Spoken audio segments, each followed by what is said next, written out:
আমি সত্যিই ভুল করেছি। আমার ভুল কি বলতো, আমি সবাইকে আমার মতন ভাবি, আর আমি ভুলেই যাই যে সবাই তো সবার মতনই চলবে না, কারণ ওরাও মানুষ আমরাও মানুষ, সবার যার যার মতামত তার মতনই হবে, তাই না?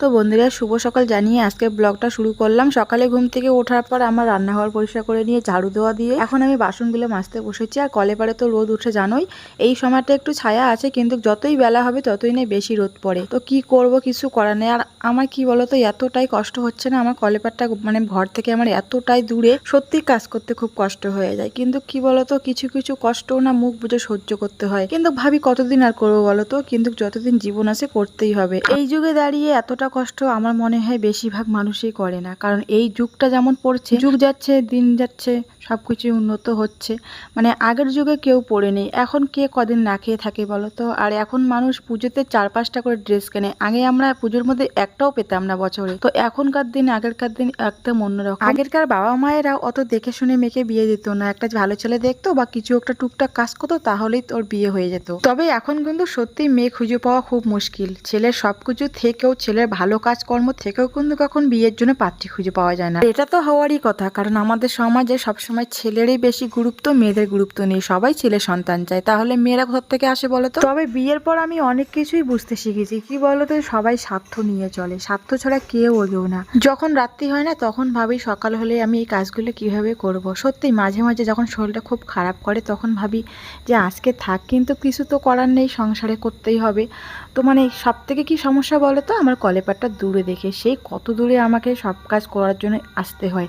সকালবেলা উঠে আমার দৌড়ে দৌড়ে শুরু হয়ে যায় জানো। আর একটা সংসারে তো ধোয়া মাজা ঘষা এগুলো তো কম কাজ থাকে না, আমাদের সকালবেলার সময়টাই বেশিরভাগে কলেপারই থাকে। এই ঘুম থেকে ওঠার পর পরিষ্কার পরিচ্ছন্ন আমরা লেগে পড়ি, একদম মোটামুটি ঘরে যেতে যেতে 10টা। আর সেই দেখো, পুজোতে শাড়িগুলো পরেছিলাম, শুধু পরে পরে রেখে ভাঁজ করে রেখে দিয়েছি, কিন্তু ধোয়া হয়নি। শরীরটা চলেই না জানো, আজ ধুই কাল ধুই, কিন্তু আর হচ্ছে না। কিন্তু কতদিন বা ভেবে রাখি বলো তো, আর না ধুলে না সেই মানে ভাঁজ করে যে সুকেসের মধ্যে রাখবো সেটাও পারি, যে শাড়িটা নোংরা অবস্থায় পরেছি ওই রকম অবস্থায় রাখবো। আর পরিষ্কার পরিচ্ছন্ন ধোয়া যদি থাকে শাড়িগুলো, তাহলে আমরা কোনো মন্দির বা কোনো ভালো জায়গায় গেলে কিন্তু শাড়িগুলো পরতে পারি। যদিও বা কোনো কিছু খাওয়া দাওয়া হয়নি, এরপরও না কেমন লাগে যে শাড়িগুলো পরেছি, কত নোংরা কাদা, কত নোংরা পরিষ্কার জায়গার মধ্যে হেঁটে গিয়েছি।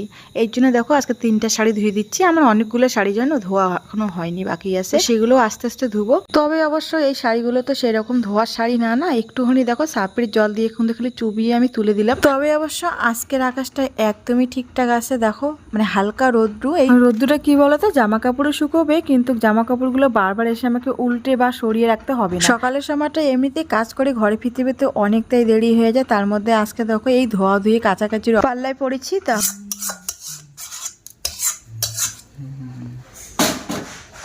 কি যে রান্না করছি আজকে, আজকে এই যে সোয়াবিন নিলাম আর 2টো ডিম আমলেট, আজকে এগুলো দিয়ে দুপুরের খাওয়া দাওয়া।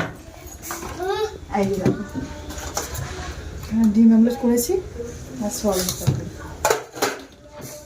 খেতে দিয়ে দিব। আসো বসো। না ভাত খেতে হবে, এর বাজে একটা অভ্যাস কি বলতো, ডিম আমলেট করলে আগে খাবে, ডিম আমলেট আলু ভাজা।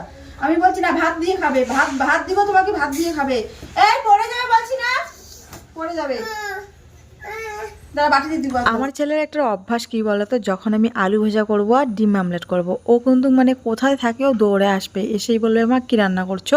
মানে ও ডিম আমলেট আর আলু ভাজাটার মানে সেন্ট শুনলেও টের পেয়ে যায় আমি কি করছি। আর এসেই কিন্তু ওকে আগে একটু দিতে হবে, মানে ভাতের সাথে খাবে না, ও এমনিতেই খাবে।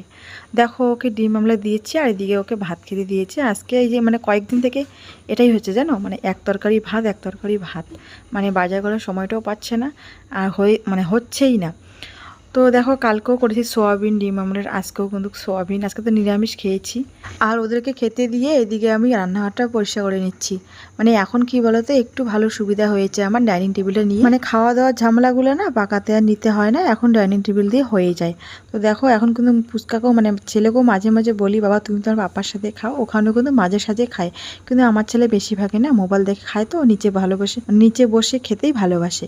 আর এদিকে দেখো আমি মানে মুছে নিচ্ছি, আমি কিন্তু এখনো খাইনি, তো আমার না মানে খাওয়া দাওয়ার পর আমি কাজ খুব একটা করতে পারি না, এর জন্য আমি সব কাজ গুটিয়ে নিই, তারপরে আমি মানে বসে শান্তিতে খাবো, খাওয়ার পর আমি রেস্ট নেবো, মানে এটাই। আমি কিন্তু খেয়ে দিয়ে কোনো কাজ তাড়াহুড়ো করে একদমই করতে পারি না, এর জন্য মাঝে মাঝে বরের সাথে আমার ঝগড়া হয়ে যায়। তো এখন রাত্রি 12:30 বাজে, আর আমার ছেলে দেখো কি করছে। আর এদিকে আমি এখন রান্না করবো, আর ও দেখো চলে এসেছে, এসে দেখো কাঁথা ভাঁজ করছে। মানে একটু মানে সুবিধা, এখন বিছানাটা পরিষ্কার করছে। কিন্তু কি উপায় বলো তো, এমন ছেলে থাকলে হয়। দেখো রাত্রেবেলা খেলনার ঝুড়ি নিয়ে খেলা করবে, দেখাচ্ছি দাঁড়াও। দেখো কি হচ্ছে তোমার এসব, এই খেলাগুলো এখন তুমি এখানে বিছানার মতো কি ঢালবে?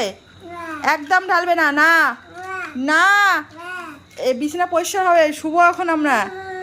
না বাবা, বেশি বাজে কথা বলবে না, ঠিক আছে? একদম ঢালবে না, ঢালার জন্য হয় না।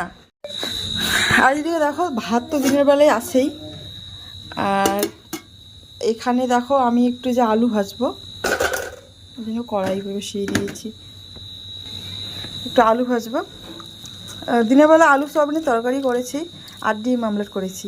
তো রাত্রেবেলা তো ডিম আমলেট নেই, তো ভাবলাম যে কয়েকটা আলু ভেজে, গরম গরম আলু ভাজা ভালোই লাগে খেতে।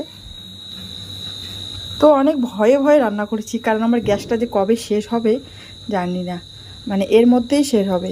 তাই অনেক ভয়ে ভয়ে রান্না করছি, মানে এই মুহূর্তে যেন শেষ হয় না। দিনের বেলা শেষ হলেও উনানের মধ্যে রান্না করা যায়। এরপরে না উনানটা দেখো আমার কি অবস্থা হয়ে আছে। দেখো উনানটা অনেক দিন থেকে, মানে উনানটার মধ্যে নাম মোছা হয়, রান্না করা হয়, জং পড়ে আসে। তো উনানটা কালকে একটা ব্যবস্থা করতে হবে, কারণ গ্যাস তো থাকবে না, গ্যাস যখন তখন শেষ হইতে পারে। তো ওই মুহূর্তে তো হাত ফাঁকা থাকবে, তো এই জন্যই উনানটা কালকে একটু মুছিয়ে রাখবো। কালকে আবার অনেক কাজও আছে, সকালবেলা একটু সকাল সকাল উঠতে হবে ঘুম থেকে। তো শুকনো লঙ্কা দুটো ভাজবো, আমার বরের খুব প্রিয় শুকনো লঙ্কা।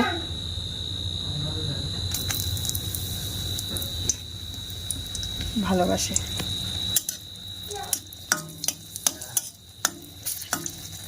আমি খাই না শুকনো লঙ্কা, কিন্তু ও ভালোবাসে খেতে। আলু ভাজার সাথে তো গরম গরম ভালো লাগবে এখন, এই জন্য দুটো ভাজা করে রাখি। আর এখানে একটুখানি ডিম আছে, এটা ছেলে খাবে। আর তরকারি কিন্তু অল্পই আছে, দেখো একটুখানি তরকারি আছে, এই জন্য আলু ভাজাটা।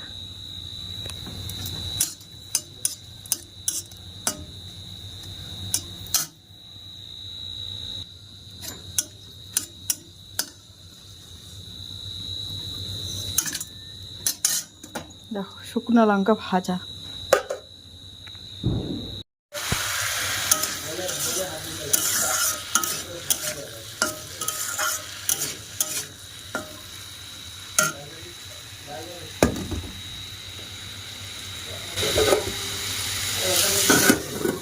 তো রাত্রে আমরা এই দিয়ে খাওয়া দাওয়া করে ঘুমিয়ে পড়বো। তো বন্ধুরা আজকের ব্লগটা ওই পর্যন্ত, দেখা হবে নতুন ব্লগে।